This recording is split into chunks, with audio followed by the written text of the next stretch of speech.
কক্সবাজারে আশ্রিত ছাত্রলীগের কেন্দ্রীয় নেতা ফাহিম এখন বিএনপিপন্থী সাংবাদিক ছিলেন। ছাত্রলীগের লেখক জয় কমিটির কেন্দ্রীয় সহ সম্পাদক। বর্তমানে কক্সবাজার জেলা বিএনপি সভাপতি শাহজাহানের আশ্রয়ে বনে গেছেন বিএনপিপন্থী সাংবাদিক। জুলাই যোদ্ধা ও সাংবাদিকদের মধ্যে বাড়ছে ক্ষোভ। বিস্তারিত দেখুন কক্সবাজার থেকে খান মাইনুদ্দিনের পাঠানো 3 পর্বের ধারাবাহিক অনুসন্ধানী প্রতিবেদনের প্রথম পর্বে। 2024 সালের 5 আগস্ট ছাত্র জনতার অভূতপূর্ব গণ অভ্যুত্থানে পতন ঘটে দীর্ঘ 15 বছরের আওয়ামী লীগ শাসনামলের। সরকার পতনের পর থেকে আওয়ামী লীগ সহ নিষিদ্ধ ঘোষিত দল ছাত্রলীগের নেতাকর্মীরা দেশ বিদেশে পালিয়ে বেড়ালেও বেশ সদর্পে বিএনপি এবং জামাত নেতার মেয়ে জামাই পরিচয়ে রীতিমতো জামাই আদরে সাংবাদিক সেজে কক্সবাজারে দাপট দেখিয়ে যাচ্ছেন নিষিদ্ধ ঘোষিত সংগঠন ছাত্রলীগের কেন্দ্রীয় সহ সম্পাদক ইরফান ফাহিম। অভিযোগ রয়েছে, গত 5 আগস্টের আগে কোনো ধরনের সাংবাদিকতায় যুক্ত না থাকা ছাত্রলীগের এই কেন্দ্রীয় নেতা ফাহিম সরকার পতনের পরপর চট্টগ্রাম থেকে কক্সবাজারে শ্বশুরবাড়িতে পালিয়ে এসে নিজেকে বিএনপিপন্থী সাংবাদিক নেতা পরিচয় দিয়ে স্থানীয় সাংবাদিকদের নানান রকমের হুমকি ধামকি দিচ্ছেন।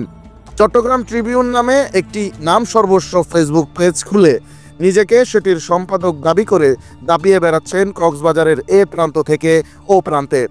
অথচ অগ্রযাত্রার হাতে আসা তথ্য বলছে এই ইরফান ফাহিম নিষিদ্ধ ঘোষিত ছাত্রলীগের লেখক জয় কমিটির কেন্দ্রীয় সহ সম্পাদক ছিলেন। এমনকি সে নিজেই আওয়ামী লীগ শাসনামলে কক্সবাজার ও চট্টগ্রামের একাধিক সাংবাদিককে তার ছাত্রলীগের ভিজিটিং কার্ড দিয়েছেন। সেরকম বেশ কয়েকটি ভিজিটিং কার্ড এসেছে অগ্রযাত্রার হাতেও। ফাহিম চট্টগ্রামের ডাবল মোরিং এলাকার মোহাম্মদ লিয়াকত আলীর ছেলে। চট্টগ্রামে আওয়ামী লীগের সিটি মেয়র আজম নাসিরের অনুসারী ছিলেন ফাহিম। বৈষম্য বিরোধী ছাত্র আন্দোলনেও চট্টগ্রামে এই ফাহিম সাধারণ শিক্ষার্থীদের উপর হামলায় সরাসরি জড়িত ছিল বলে জানিয়েছেন চট্টগ্রামের স্থানীয়রা। কিন্তু 5 আগস্টের পরপরই ভোল পাল্টে চলে আসেন কক্সবাজারে। চট্টগ্রাম ট্রিবিউন নামে ফেসবুক পেজ খুলে নিজেকে জেলা বিএনপির সভাপতি শাহজাহান চৌধুরীর মেয়ে জামাই ও বিএনপিপন্থী সাংবাদিক পরিচয় দিয়ে সাংবাদিকতার নামে অপতৎপরতা চালিয়ে যাচ্ছেন তিনি।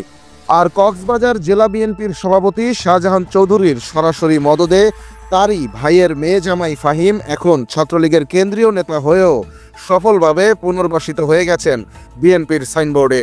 বিষয়টি নিয়ে ব্যাপক ক্ষোভ দেখা গেছে কক্সবাজারের বৈষম্য বিরোধী ছাত্র আন্দোলনে অংশ নেয়া শিক্ষার্থীদের মধ্যে।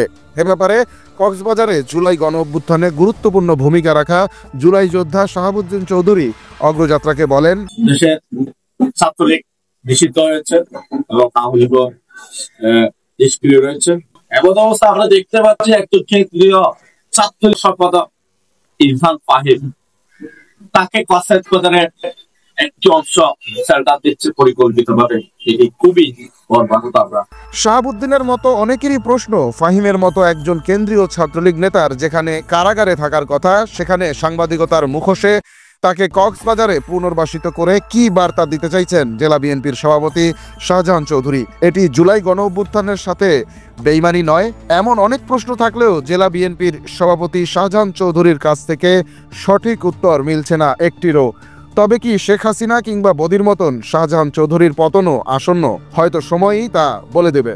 এ ব্যাপারে জানতে অভিযুক্ত ইরফান ফাহিম এবং জেলা বিএনপির সভাপতি শাহজাহান চৌধুরীকে একাধিকবার কল করা হলেও তাদের উভয়ের ব্যবহৃত নম্বরই বন্ধ পাওয়া যায়। দর্শক, ধারাবাহিক অনুসন্ধানী প্রতিবেদনের পরবর্তী পর্বে আমরা তুলে ধরব ছাত্রলীগের কেন্দ্রীয় সহ সম্পাদক ফাহিম বিএনপিপন্থী সাংবাদিকতার মুখোশ লাগিয়ে কি অপকর্ম করে বেড়াচ্ছেন সেসবের বিস্তারিত। চোখ রাখুন অগ্রযাত্রায়।